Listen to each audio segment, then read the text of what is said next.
The Return of Yahoo! How Marissa Mayer Did It. Written by Akdeniz. Narrated by Andrea Ericson. Introduction. Every company has an origin story, whether it is the miraculous rise of an unknown upstart, the tireless pursuit of success that eventually pays off, or the tragic tale of missteps and blunders that eventually plunge your business into forgotten history.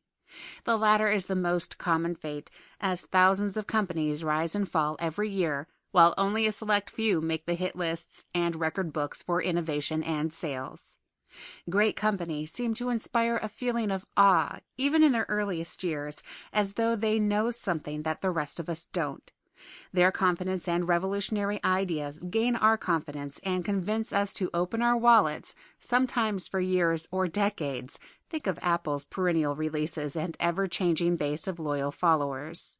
However, a single stumble can often lead to a company's demise, as the ultra-competitive landscape of business doesn't always allow for second chances, let alone third or fourth ones. It is that precise reason why companies are so meticulous in their product and service design and careful in their hiring practices. They can't afford to make any major mistakes. The majority of companies in the majority of industries that pass on lucrative opportunities enter into disastrous partnerships or bet wrong on mergers or acquisitions don't live to fight another day. Inexplicably, the perpetually expanding world of technology doesn't always follow those rules, and taking big risks is an implicit part of the industry. The tech sector is devoted to pushing the world forward, as we've clearly become a plugged-in global culture, and that important responsibility seems to have won many tech companies the equivalent of 9 lives.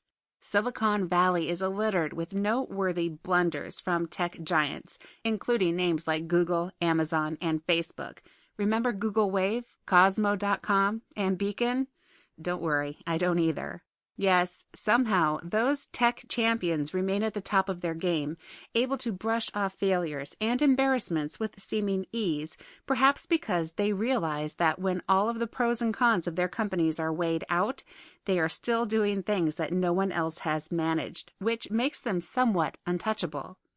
On the other hand, if a tech company hasn't managed to inspire the world and accumulate massive amounts of investment capital, then it can easily go under, depriving the market of whatever potentially life-changing innovation they were trying to promote.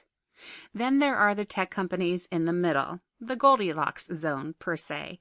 They have remained innovative enough to retain customer loyalty, yet plagued by enough mistakes and foolish pivots to keep them out of the most elite echelon of the tech industry. Some companies had a few huge years in the late 90s to mid-2000s, but have become more obsolete or non-competitive in recent years, almost disappearing from the tech landscape entirely. They continue to function and even turn a profit in some cases, but investors are no longer expecting great things, and as more competitors gradually eat away at their market share, failure will eventually become inevitable. Getting out of that limbo is crucial, and while the major mistakes in a company's past will never fully be forgotten, it is possible to breathe new life into an old business model and try to make a comeback. Yahoo's 20-year journey may be the ultimate example of companies that have risen to the highest heights and flirted dangerously with abject failure. Despite being largely out of the public eye. Sample complete. Ready to continue?